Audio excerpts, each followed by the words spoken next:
Hachette Audio presents The Shadow Docket, how the Supreme Court uses stealth rulings to amass power and undermine the Republic. Written by Stephen Vladeck. Read by Jonathan Todd Ross.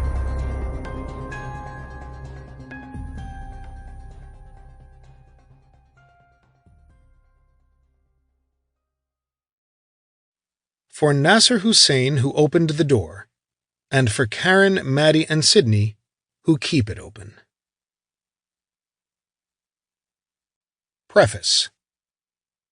History books will teach that the Supreme Court eliminated the constitutional right to abortion on June 24, 2022.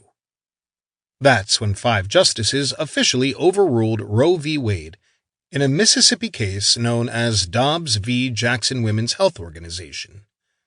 Lost in the shadows will be another decision that the court handed down almost 10 months earlier, 2 minutes before midnight on September 1, 2021.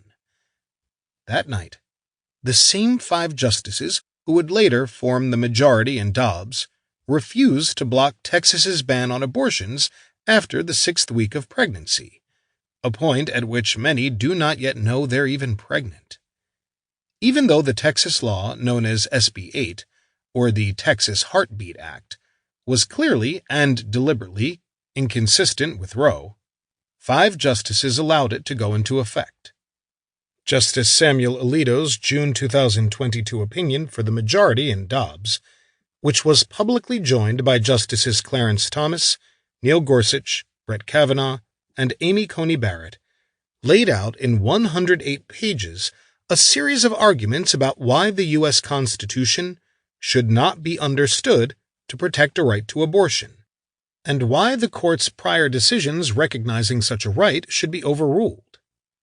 The unsigned September 2021 order in a dispute, known as Whole Woman's Health v. Jackson, in contrast, which no justice publicly endorsed, spanned just 401 words.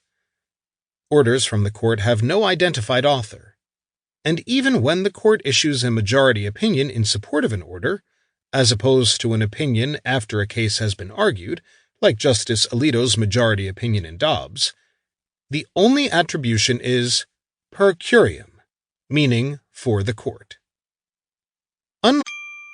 Sample complete. Ready to continue?